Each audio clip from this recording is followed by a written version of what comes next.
on commence par lever le véhicule.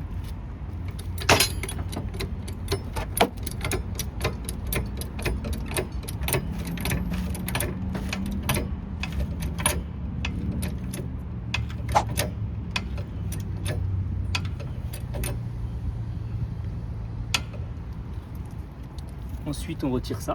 Ça, on peut utiliser un petit tournevis plat pour le déboîter. Et ensuite, on va venir prendre une douille de 17 pour retirer donc, les 5 boulons de roue. Donc, très important, on vient engager une vitesse et ensuite, on serre le frein à main. Dès que j'ai sécurisé mon véhicule, ensuite, j'ai retiré la roue. J'ai orienté donc, le volant vers ma gauche pour pouvoir avoir un meilleur accès, pour pouvoir desserrer l'étrier, etc., le support d'étrier, et ensuite plaquettes et disques. Du coup, là, je vais pouvoir commencer mon démontage. Donc, je vais commencer par retirer les vis du fond donc, de l'étrier. Donc là-bas, là, les deux là, tac, tac. Ensuite, je vais lever l'étrier, je vais retirer les plaquettes, et ensuite, je vais m'attaquer au support d'étrier, donc la partie qui est juste là. Et ensuite, une fois que le support aura été retiré, là, je vais pouvoir retirer mon disque. C'est parti.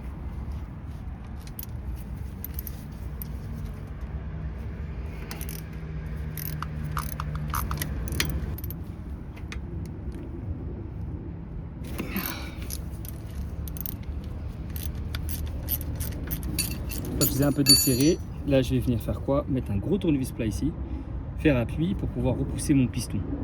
Donc, vu que je vais changer le disque et plaquettes, je serai obligé d'écraser bien le piston pour qu'il puisse reprendre sa forme initiale pour laisser la place aux nouvelles plaquettes.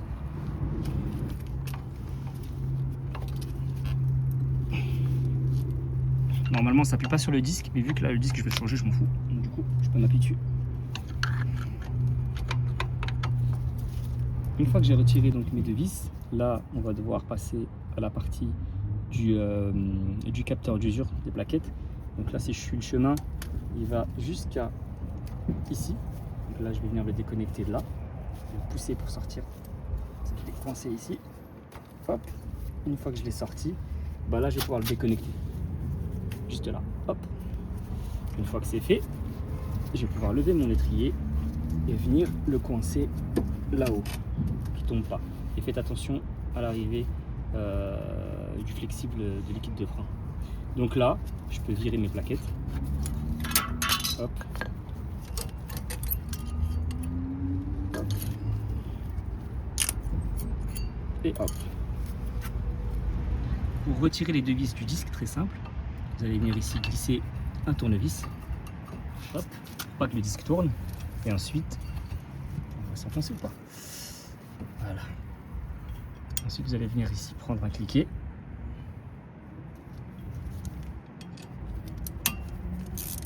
Hop. Hop. Voilà. Et faire la même chose avec l'autre. Et voilà. Et ensuite, il ne restera plus qu'à enlever le support d'étrier qui est juste là. Pour les vis d'étrier, très simple, vous en avez deux, une là et une là. Donc ça sera une E20. Vous avez vu, c'est un peu chelou comme empreinte. Une là et une ici. C'est serré très très fort.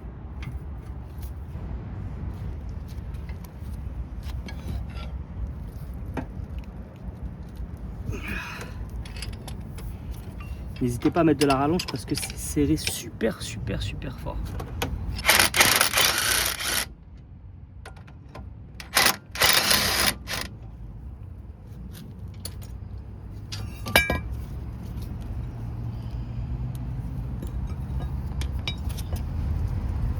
Il ne nous reste plus qu'à retirer. Donc on les avait déjà débloqués. Là, il ne nous reste plus qu'à les retirer. Et là, le disque, normalement, il est censé tomber tout seul. Voilà.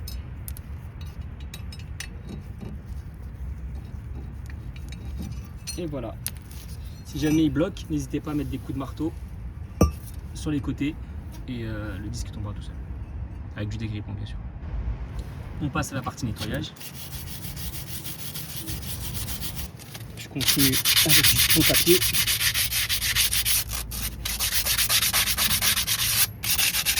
si vous ne faites pas ça, votre nouveau disque risque de se voiler parce que s'il y a des dépôts qui sont encore là, ça, en fait, ça va mal se plaquer contre la partie du moyeu et du coup votre disque peut être mal monté. Et donc au premier coup de freinage, il va commencer à se déformer, à se voiler et ça va faire des vibrations au niveau du volant lors du freinage. Donc très important de bien nettoyer tout le dépôt, toutes les parties qui sont ici, donc pour que ça soit bien lisse et que lors du montage, que ça soit parfaitement plaqué contre cette partie-là.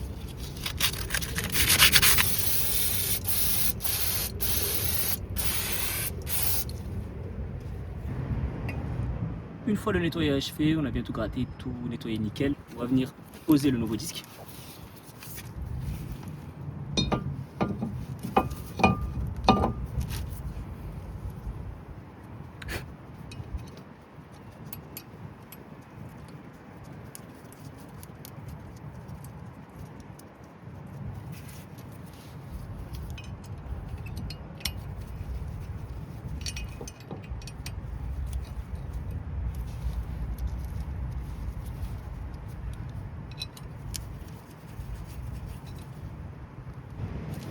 Et ensuite commencer à remonter le support d'étrier.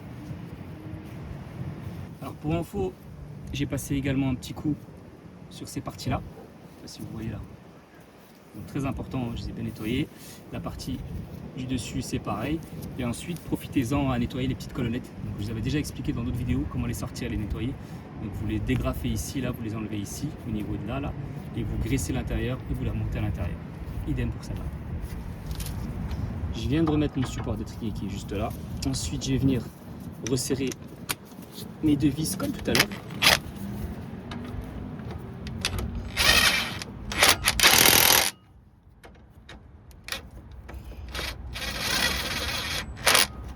Voilà, et ensuite je vais finir à la main. Alors pour info, je vous ai mis le serrage, hein, il s'affichera juste ici.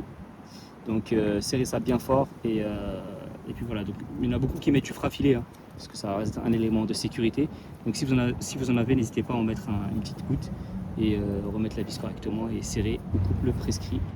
On n'oublie pas de remettre les agrafes qui sont juste là, hein, une en dessous, une au-dessus. Bon, dommage, dans le kit que j'ai eu, ils m'ont pas donné des neuves, donc du coup je suis obligé de remettre les anciennes. Une fois que ça s'est mis, je vais venir placer mes plaquettes et ensuite mon étrier. La plaquette avec le témoin d'usure qui va derrière. Voilà. Et celle-ci, elle va devant moi.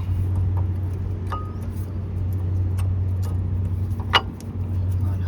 Donc là, je vais descendre mon étrier.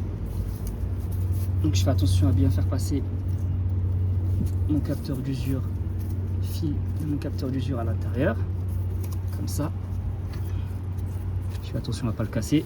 Et ensuite, je replace mon étrier correctement en mettant mes deux vis pour serrer mon étrier.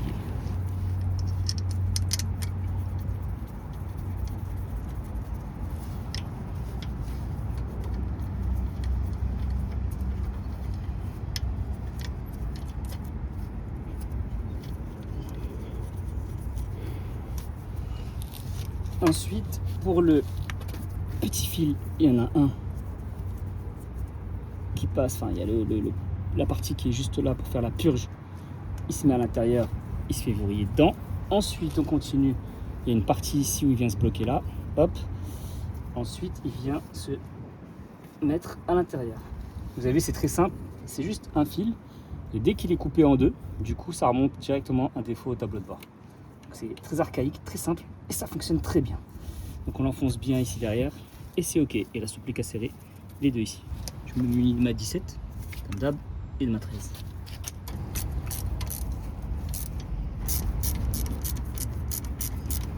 Dernière petite vérif.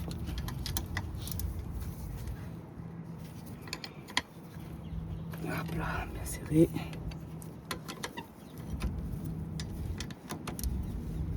Et c'est bien serré. Donc il ne reste plus qu'à remonter la roue.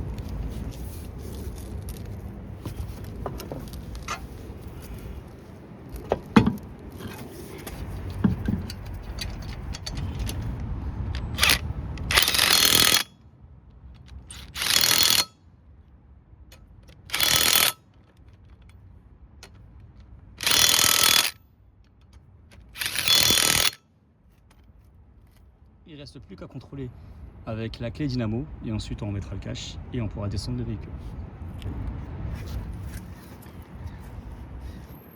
Et c'est terminé.